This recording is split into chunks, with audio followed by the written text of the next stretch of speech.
तो चलिए हम लोग पिछले वाले वीडियो में जिसमें हम लोगों ने डिस्कस किया था पावर को कैसे कैलकुलेट करते हैं और पावर के कितने टाइप्स होते हैं। इंस्टेंटेनियस पावर होता है, आपका एवरेज पावर होता है। इंस्टेंटेनियस पावर को हम लोग कैसे निकालते हैं, जैसा कि एफ डॉट वी है, बोलिए D W by D T है। आपका एवरेज पावर जो होता है आपका delta W by delta T होता है।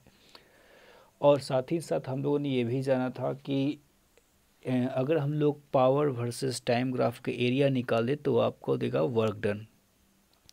तो उसी पार्ट को हम लोग कंटिन्यू रखते हुए कुछ नए टाइप के क्वेश्चन देखते हैं।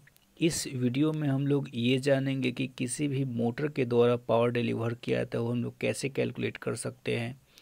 साथ ही साथ हम लोग एक क्वेश्चन एफिशिएंसी बेसिस पे भी करेंगे कि एफिशिएंसी को हम लोग कैसे यूज़ कर सकते हैं ऐसे क्वेश्चंस में। और एक जैसा कि देख सकते हैं एक आपका क्वेश्चन ये भी है जिसमें आपको पावर को as a function of time calculate करना है, जबकि ये दिया हुआ कि फोर्स आपका कांस्टेंट है। तो चलिए हम लोग जानेंगे उसको। तो शुरुआत करते हैं क्वेश्चन नंबर 1 से। और शुरुआत करने से पहले मैं आपको बता दूं कि चैनल का नाम है न्यूटन 9.8। अगर आपको पसंद आए तो सब्सक्राइब करना ना भूलें, राइट। तो चलिए हम लोग पार्ट 1 से शुरू करते हैं।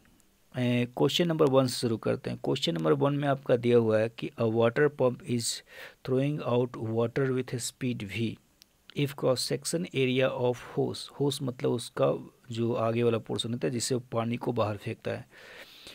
If cross section area of hose is A, आपका ए है क्रॉस सेक्शन एरिया दिया हुआ, is A, then calculate and density is rho, then find the rate with which pump is transferring kinetic energy to water. मतलब किस rate से वो kinetic energy transfer करे, ये बोलिए किस रेट से वो पावर को डिलीवर कर रहा है, राइट। हम लोग ये भी इसको बोल सकते हैं क्योंकि जिस रेट से उसने काइनेटिक एनर्जी को ट्रांसफ़र करना है वो इसी रेट से वो एनर्जी का आउटपुट देगा।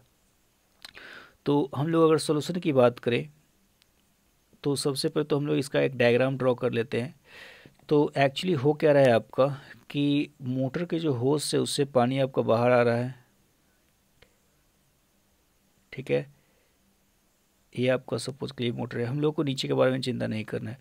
तो इसमें आपसे पूछा है किस रेट से वो काइनेटिक एनर्जी को डिलीवर कर रहा है, किस रेट से काइनेटिक एनर्जी को डिलीवर कर रहा है, राइट। इसका क्रॉस सेक्शन एरिया जो है होस का वो ए दिया हुआ है जी, यहाँ जो स्पीड है आपका वी दिया हुआ है, राइट, और डेंसिटी आपका रो दिया हुआ है। तो देखिए आपको निकालना है, आपको क्या निकालना है कि काइनेटिक एनर्जी डिलीवर पर यूनिट टाइम। आप बोल सकते हैं काइनेटिक एनर्जी डिलीवर्ड पर यूनिट टाइम, राइट, ये आपको निकालना है क्वांटिटी, करेक्ट। तो आप इसको बोल सकते हैं आपको निकालना है डेल्टा के बाई डेल्टा टी, राइट। तो इसको आप बोल सकते हैं डेल्टा के बाई डेल्टा टी, और आप लिख सकते हैं कि डेल्टा के हो जाएगा, ऑब्वियस सी बात है कि जहाँ से वो पानी को खींच रहा होगा वहाँ पर वाटर जो होगा रेस्ट में आपका होगा, जहीं से वेल हो या कहीं से भी खींच रहा हो तो वहाँ पर पानी क्या होगा, रेस्ट में आपका। तो जो डेल्टा के हो जाएगा आपका हाफ एम वी स्क्वायर, और इनिशियल काइनेटिक तो आपका 0 होगा, right, divided by delta T, ठीक है। तो इसको आप इक्वलाइज कर सकते हैं, हाफ आपका सारा जो पानी है वो वी वेलोसिटी से बाहर निकलेगा। तो हम लोग को पानी वाटर वी इसको डिफ्रेंशिएट करने की ज़रूरत नहीं है, हम लोग को डिफ्रेंशिएट करने का पड़ना पड़ेगा mass per unit time into v square. तो एक्चुअली आपको इस क्वेश्चन में भी हो चुका है कि किस रेट से वो मास को बाहर फेंक रहा होगा, राइट। ये हम लोग को इस टर्म में कैलकुलेट करना होगा, मास पर यूनिट टाइम, या एम बाई टी या एम बाई डेल्टा टी, बात बराबर है, ठीक है। तो ये हम लोग को निकालना है। तो चलिए हम लोग निकालने की कोशिश करते हैं। तो आप इमेजिन करिए जो वैल्यू आएगा उसको आप ध्यान रखें क्योंकि आपका फ्लूइड में यूज होने वाला है। तो एक्चुअली इसमें हो क्या रहा है कि अगर आपको delta m e by delta t निकालना, इसको मैं एक बार लिख लेता हूँ कि change in kinetic energy per unit time, और you can say rate with which motor is transferring the kinetic energy to the water. तो आपका ये होश हो गया आपका, इससे पानी निकलेगा। तो मान लिया जाए कि डेल्टा टी टाइम ये एल लेंथ वाटर का जो है एल लेंथ बाहर निकलता है, ठीक है। तो अगर डेल्टा टी टाइम में अगर एल लेंथ बाहर निकलेगा तो एल का वैल्यू हम लिख सकते हैं वी डेल्टा टी, इतना सारा लेंथ बाहर निकलेगा।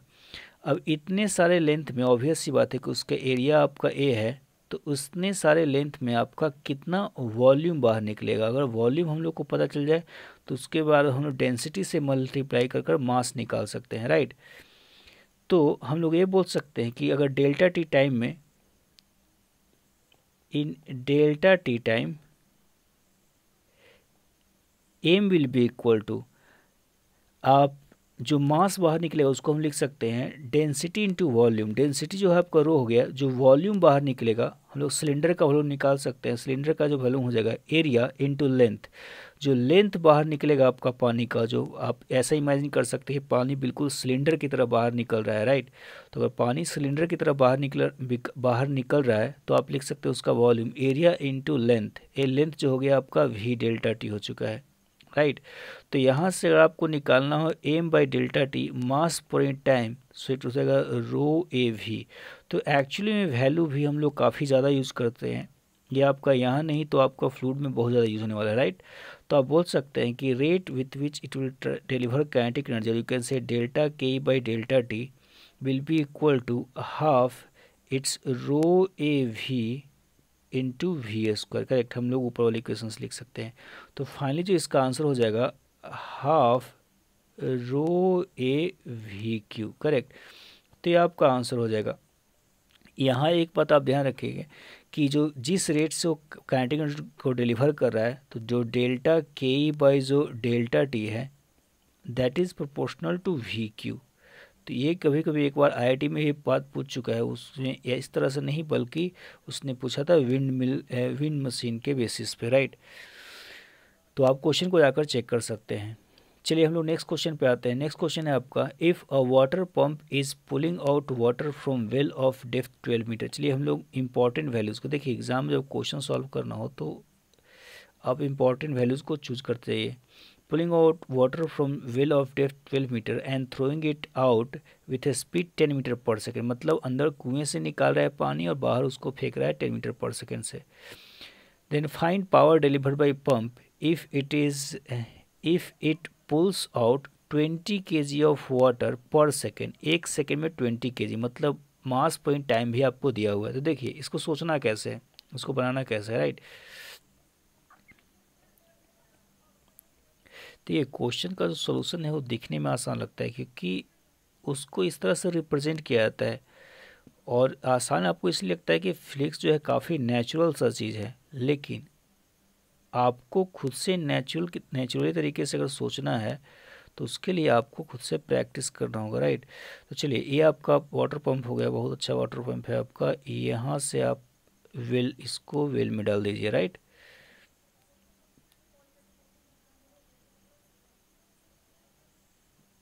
इसको आप वेल में डाल, तो यहाँ से वो पानी को खींचकर एक्चुअली वो बाहर फेंक रहा है।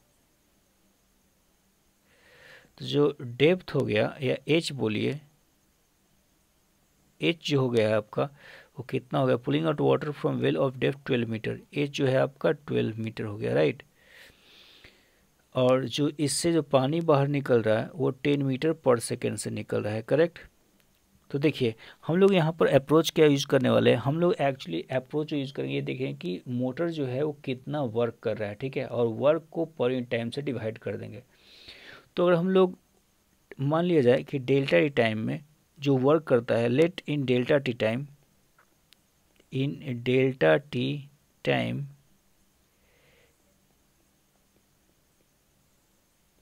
it pulls out m amount of water, ठीक है। तो m अमाउंट ऑफ वाटर जो पुल आउट करता है, तो जो डेल्टा डब्ल्यू हो जाएगा उस केस में, अगर m अमाउंट को पुल करता है तो एक्चुअली जो डेल्टा डब्ल्यू मोटर जो आपका काम करेगा उसको हम लिख सकते हैं change in kinetic energy plus change in potential energy. जो भी मोटर है वो क्या कर रहा है, मोटर क्या काम है, उसको काम है कि वो वेल से वाटर को पुल करे और साथ ही साथ उसको बाहर भी स्पीड से डिलीवर करे, राइट। तो हम लोग लिख सकते हैं यहाँ पर जो डेल्टा डब्ल्यू हो जाएगा आपका change in potential energy mgh plus change in kinetic energy. जो काइनेटिक एनर्जी चेंज होगा आपका हाफ mv स्क्वायर, मतलब जो है फाइनल काइनेटिक एनर्जी तो आपका हाफ mv स्क्वायर हो जाएगा। और जब पानी जो वाटर जब आपका वेल में था तो उस मोमेंट पे काइनेटिक एनर्जी कितना था, यहाँ पर 0 था, और यहाँ पर kinetic energy half mv square, क्योंकि आपने v स्पीड से इसको थ्रो कर रहा है। जो मोटर जो है पानी को v स्पीड से थ्रो आउट कर रहा है, करेक्ट। तो ये आपका डेल्टा डब्ल्यू हो जाएगा। तो जो पावर जो होता है आपका delta W by delta T work done point time होता है। तो यहाँ जो डिफ्रेंशिएट होगा ये बोलिए कि एम बाई डेल्टा टी, इसमें डिफ्रेंशिएट करने जैसी कुछ ऐसी चीज़ है नहीं, प्लस हाफ यहाँ भी m by delta T into v square. तो ये आपका जो मास पर यूनिट टाइम दिया हुआ है आपका दिया हुआ कि 20 kg पर यूनिट टाइम, तो आप लिख सकते हैं इसको 20, जी का वैल्यू आप 10 लिखेंगे, एच का वैल्यू आपका 12 मीटर हो जाएगा, प्लस हाफ यहाँ भी आप 20 लिखेंगे और वी स्क्वायर आपका 10 स्क्वायर होगा, राइट। तो ये आपका 10 हो चुका है। तो आपका जो पावर हो जाएगा, जो पावर डिलीवर्ड बाई मोटर आप बोल सकते हैं, वो आपका हो जाएगा 200 इंटू 12। सो आपका हो जाएगा 200 इंटू 12 मीन्स 2400 प्लस ये आपका 1000 हो जाएगा, राइट। तो आप इसको बोल सकते हैं जो पावर हो जाएगा आपका 3400 वाट हो जाएगा। तो इतना वाट हो जाएगा, राइट। कैलकुलेशन आपका देख सकते हैं, कैलकुलेशन बिल्कुल सही है, करेक्ट। तो चलिए हम लोग अब नेक्स्ट क्वेश्चन पे आते हैं। तो इस तरह से हम लोग इस क्वेश्चन में प्रोसीड करना कुछ नहीं कि मैंने क्या किया कि जो भी मोटर वर्क करेगा वो वर्क जो है पानी के change in potential energy plus change in kinetic energy, जो भी वर्क डिलीवर किया जाएगा उससे आपका एनर्जी पोटेंशियल एनर्जी इसका बढ़ेगा वाटर का, क्योंकि वाटर जो है वेल से ऊपर जा रहा है और साथ ही साथ उसके पास काइनेटिक एनर्जी भी आएगा। मैंने बस उतना किया है। चलिए हम लोग नेक्स्ट क्वेश्चन को प्रोसीड करते हैं। जो नेक्स्ट क्वेश्चन है आपका, a pump on ground can pump up water to fill a tank of volume 30 metre cube. ये आपका जो टैंक है उसको फिल कर रहा है, राइट। इसका जो वॉल्यूम है आपका वॉल्यूम है 30 मीटर क्यूब है, करेक्ट। तो इस तरह से है इन 5 मिनट, जो टाइम जो दिया हुआ है हम लोगों का टाइम को चूज करने की कोशिश करें तो आपका जो वॉल्यूम है दिया हुआ वो है आपका 30 मीटर क्यूब, ठीक है। जो टाइम है आपका दिया हुआ वो आपका 5 मिनट है। इफ़ टैंक इज़ 40 मीटर, जो हाइट है ग्राउंड से उसका 40 मीटर है, and efficiency of pump is, efficiency actually दिया हुआ है, इफिशियंसी जो 30% है, तो 30% करने का मतलब इसको परसेंट में आप 30 बोल रहे हैं लेकिन फ्रैक्शन में आप 0.3 बोलेंगे। Then power consume by the motor, ठीक है। ये तो जो मोटर लास्ट केस में मैंने किया क्या कि लास्ट केस में जो मोटर का वो पावर डिलीवर्ड कैलकुलेट किया गया था, इस केस में हम लोग को निकालना है कंज्यूम कितना करेगा, राइट। जरूरी नहीं कि जितना वो कंज्यूम करे उतना डिलीवर ही कर दे। जितना मैं आपको पढ़ाता हूँ उतना आप एग्जाम में लिख कर नहीं आते हैं, तो उसी तरीके से है कि एफिशिएंसी, आपकी एफिशिएंसी जितना ज़्यादा होगी उतना ही आप अच्छी तरीके से कैच करेंगे कोई भी चीज़ को। आप कम पढ़ेंगे आपके नंबर ज़्यादा आया करेंगे, लेकिन वही अगर आपका एफिशिएंसी कम होगा तो आप ज़्यादा भी पढ़ेंगे फिर भी आपका नंबर कम आएगा। तो दोनों को आपको बैलेंस एक्चुअली करना है, राइट। आपको ये नहीं बोलना है कि मैं तो सब पढ़ता ही नहीं हूँ, तो वो अलग बात है, ठीक है। उस केस में आपकी एफिशिएंसी 100% भी हो तब भी आपके आउटपुट जो हैं 0 ही होंगे। तो चलिए हम लोग इस बात पर सोचते हैं। तो मैं तरीका ये है कि मैं सबसे पहले कैलकुलेट करूँ कि पावर डिलीवर्ड कितना हो गया और उसके बाद पावर कंज्यूम निकाल सकता हूँ, क्योंकि एफिशिएंसी जो होता है लास्ट वीडियो में मैंने बताया था, जो एफिशिएंसी होता है वो आपका होता है पावर आउटपुट या power delivered divide by power input, मतलब पावर टेकन। तो इस तरह से हम लोग एफिशिएंसी को लिखते हैं, करेक्ट। तो चलिए हम लोग आउटपुट पावर निकालते हैं। तो जो पावर आउटपुट हो जाएगा हम लोग पहले वर्क डन निकाल लेते हैं। तो वर्क डन जो हो जाएगा वो mgh के बराबर होगा, राइट। क्योंकि इस केस में इसको बस टैंक को फिल करना है, तो और इसने काइनेटिक एनर्जी का कुछ ऐसा मेंशन किया नहीं है, तो आप ऑब्वियसली मान सकते हैं कि टैंक में पानी जाकर रुक जाता है, ऑब्वियस सी बात है। और ये ग्राउंड से कितना ऊपर जाए, तो ग्राउंड से दिया गया है h is equal to how much, h is equal to 40 metre. वो 40 मीटर ऊपर पानी को भेज रहा है, करेक्ट। तो चलिए डेल्टा डब्ल्यू, अब ये आपका जो पावर आउटपुट जो हो जाएगा, आउटपुट पावर आप लिखेंगे delta W by delta T, और you can say actually M by delta T mass point time into G H, correct. So M अब कितना होगा आपका, तो आप लिख सकते हैं density into volume will be M by delta T into G H, correct. तो जो पावर आउटपुट हो जाएगा, आउटपुट पावर डेंसिटी, डेंसिटी आपका वाटर का डेंसिटी सबको मालूम है 10⁻³ होता है kg पर मीटर क्यूब, और जो वॉल्यूम है आपका 30 हो गया है। टाइम आपका लिया 5 मिनट्स, 5 मिनट्स को आपको एक्चुअली सेकेंड में SI यूनिट में कन्वर्ट करना होगा।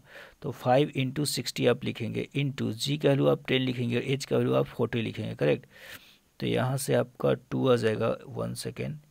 तो यहाँ से आपका आ जाएगा 2, करेक्ट। होप कि ये कोई दिक्कत ना करे,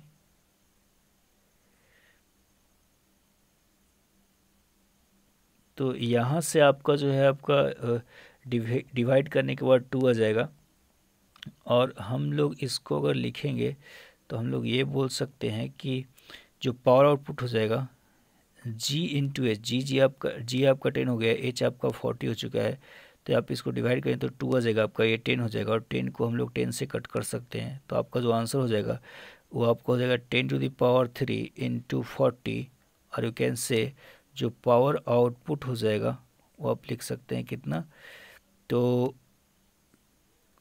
40,000 राइट वॉट आपका पावर आउटपुट हो गया।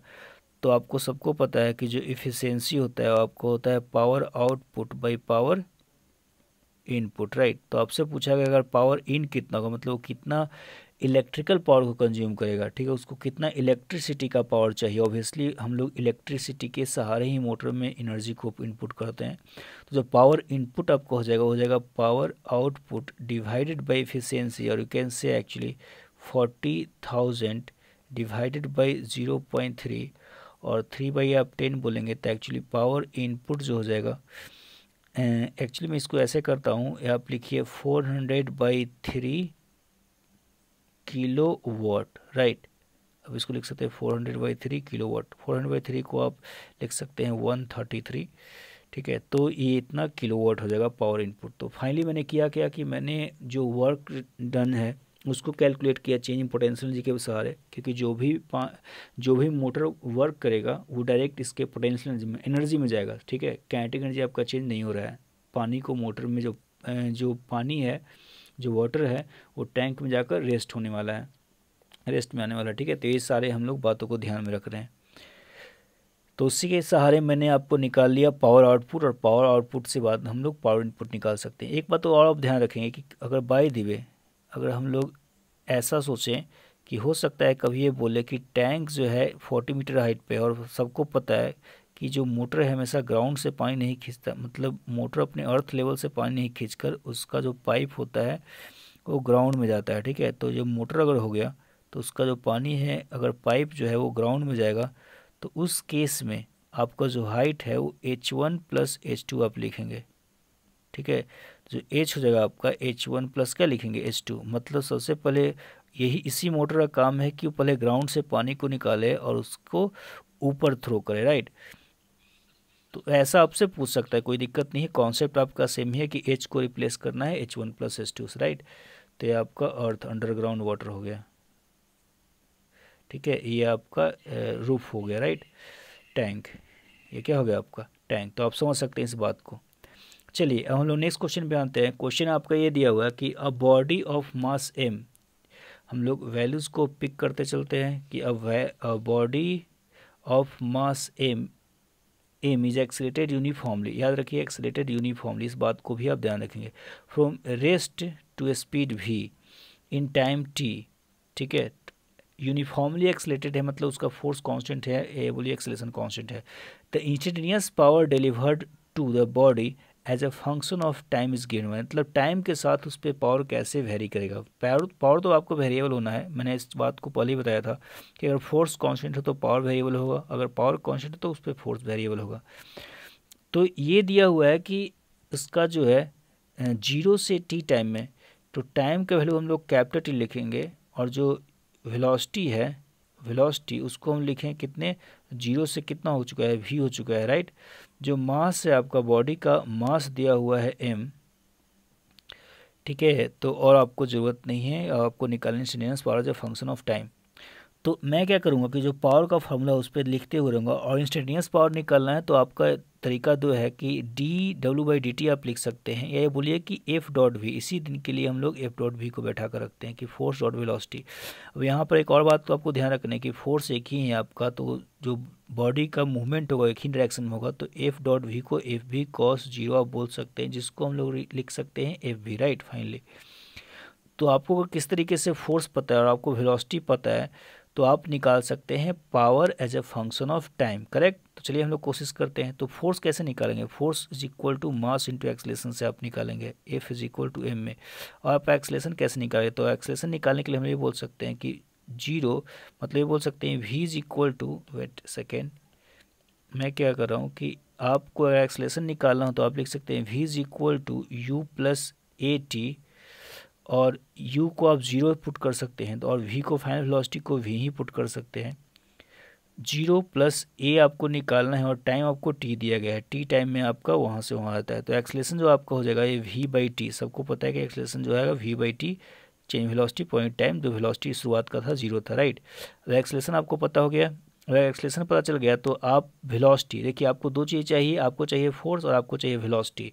फोर्स निकालने के लिए आपको एक्सेलरेशन चाहिए और वेलोसिटी निकालने के लिए भी आपको एक्सेलरेशन चाहिए। और वेलोसिटी किसी भी टाइम पे कैसे निकल सकता है, याद रखिए कि यहाँ मैं वी रेस इसको नाम दे देता हूँ क्योंकि वी जो है नाम ऑलरेडी इसमें दिया हुआ है, तो एफ डॉट वी रेस। आप लिख सकते हैं यहाँ कि वी रेस is equal to u plus a t, किसी भी टाइम पे आप लिख सकते हैं। यू आपका 0 है, ए आपका है v by t into t, right. तो वी रेस जो आपका आ जाएगा v t by t, right, v t by t, this is the value of v dash.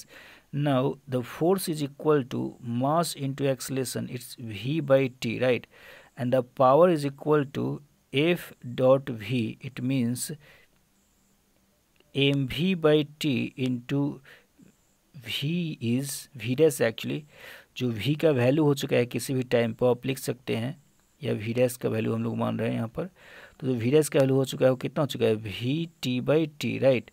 तो आपका जो फाइनल आ चुका है, हम लोग इसको दो पार्ट में डिवाइड कर देते हैं।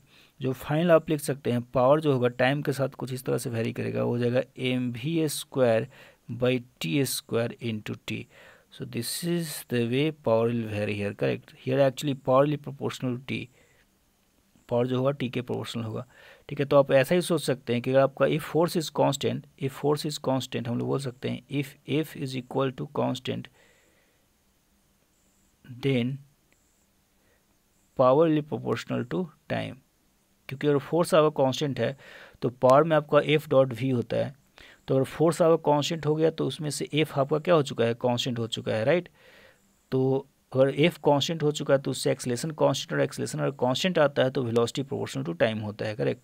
तो इसी कारण से आप बोल सकते हैं कि जो पावर हो जाएगा आप लिख सकते हैं एफ डॉट वी, इसमें फोर्स आपका कांस्टेंट हो चुका है और वेलोसिटी जो है प्रोपोर्शनल टू टाइम होता है अगर फोर्स कांस्टेंट हो तो, या एक्सेलरेशन कांस्टेंट हो, राइट।